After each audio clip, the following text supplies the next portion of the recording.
Hey, PV, thinking about our future, and the first word that I want to offer comes out of being Methodist, potluck. Potluck is when we all bring what we have to offer and we put it on the table, and the church is the better for it, and everyone gets fed. Potluck also carries over into our conversations with God, the time that we spend with God. And so at the end, I'm going to be asking you to respond. And I do want to know what you think, but I also want you to tell me what's coming out of your time, the time that you have spent with God, and what that has to say to our community. PV is an incredibly wonderful congregation that cares very deeply about one another and is very good at caring deeply for one another, looking out for one another, keeping track of one another, genuinely welcoming and including people new to our community. Somehow, some way, this congregation figured out the best practice for discipleship is together. We are better together. That now includes online. I know we think online and we think isolated and alone, but that is not the case. We currently, our Sunday morning community, uh, we have more people worshiping online than we do in person. And yet, we all very much value coming to worship in person. What is it that we get by coming to church? And what is it that we extend through connections online? Here's what I think it is. I think it's fellowship. It's all the gifts of fellowship, that special sharing, which is unique to the church, the communion of people formed, being baptized into the Holy Spirit, responding together in faith, walking together in God's way, being different people together than we would be if we were left to our own devices. Fellowship puts together in ministry people who might not normally cross paths. Fellowship actively deconstructs all of our hierarchies. We lose ourselves and we join hands together. We go out as part of something larger than ourselves, proclaiming the equality of all people. Fellowship ministers to us when things are good. Yes, we're invited to be generous. Fellowship lifts us up when things are bad, and we need to be reminded that we are equal to all other people, and it replaces our temptation to be selfish when we would want to be selfish. It pulls us to be generous together in mission work.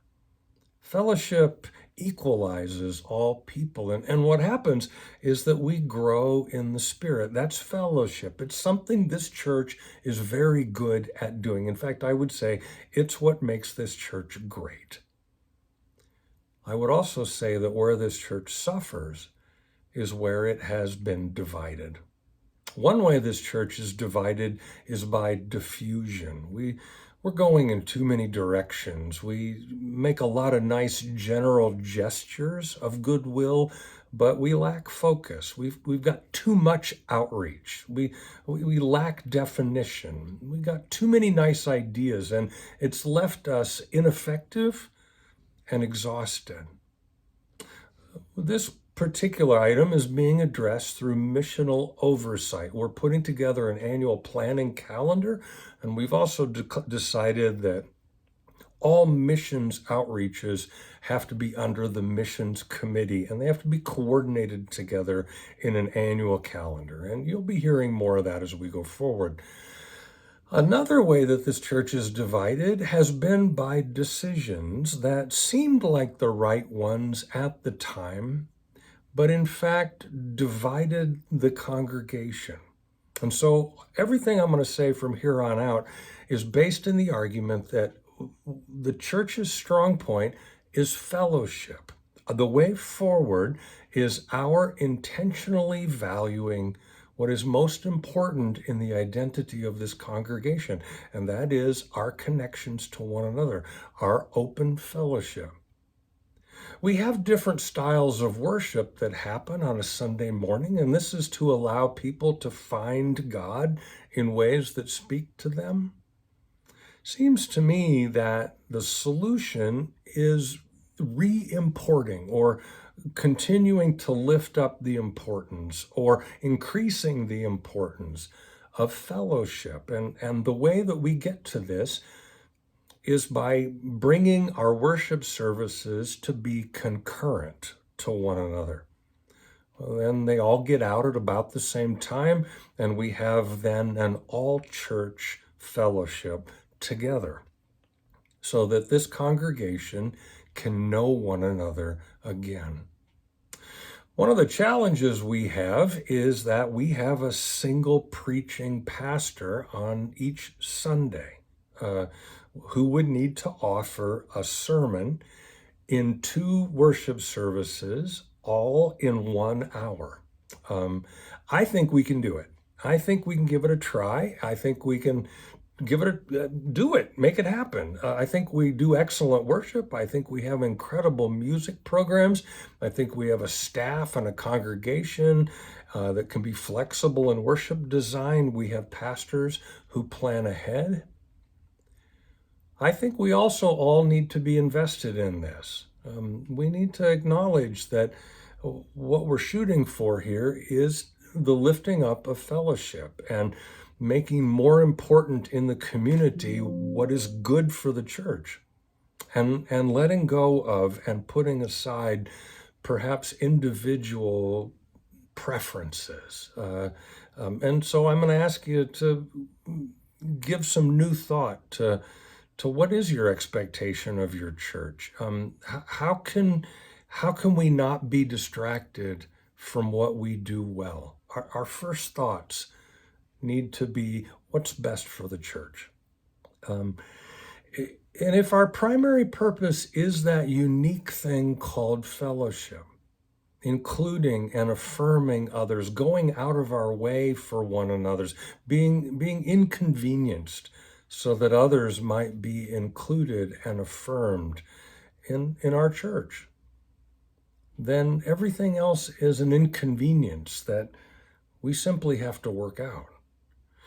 Now, there's a couple other components here. The first is our need to improve what we do well and remove any blockages to inclusion and fellowship. It's going to require us to improve our campus a bit. We're going to have a capital campaign to outfit our campus with the tools we need to build this church to be an active, thriving, discipling church. We are best when we are together. So there's a few things we're going to have to improve. One, we got to redo our AV system. It needs a major upgrade. It was designed and built in a time that preceded digital. You can say analog and it would be appropriate. Now, some components have been added and some things have been improved, but we really need to fix and improve and upgrade. And so the first item on this wish list, of a capital campaign wish list, is going to be AV upgrade.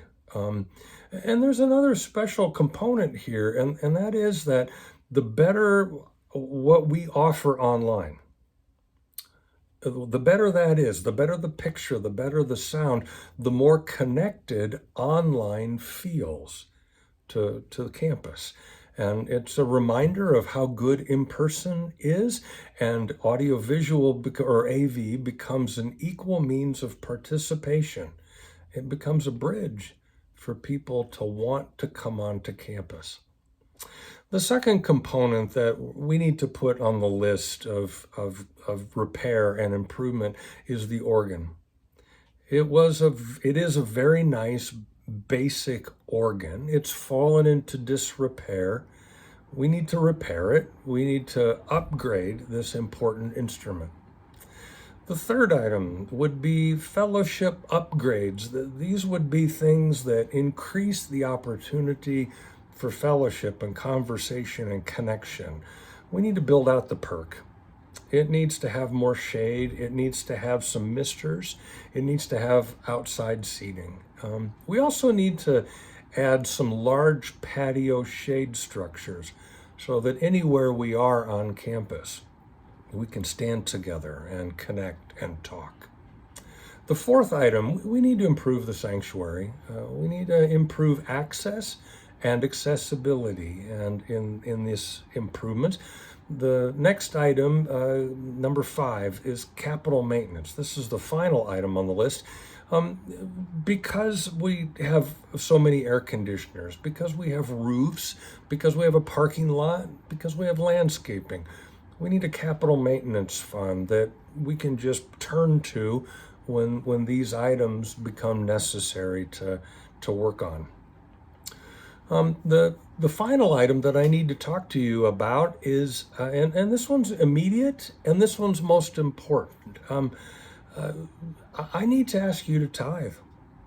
If you don't already tithe, I want to ask you to move in the direction of tithing. As your pastor, charged with the care of your souls, I need to ask you to place all that you are and all that you have before God and ask God to use you, what you have to offer. I need to ask you to tithe. There's another reason I need to ask you to tithe, and that is that we've just finished reshaping and outfitting the staff to lead this church where it needs to go. It took a lot of time to find the right people, and our current staff are the right people. We need every one of them. We also need to pay them living wages. So I want to ask you to join me in tithing. Declare where your heart is. See the changes in our present church and support the future church that you would like to see. If you're already giving 10%, tithing, thank you. 11 and 12 are very good numbers too. And now I want to invite you to respond. Let me know what you think of this, and let me know what God has been saying to you as you've spent time with God. How should we navigate this? I especially want you to tell me what I've not considered. What am I missing? What are we not seeing here? Please help see the pitfalls and the blind spots. That's where my thinking is about our future PV, and I look forward to hearing back from you.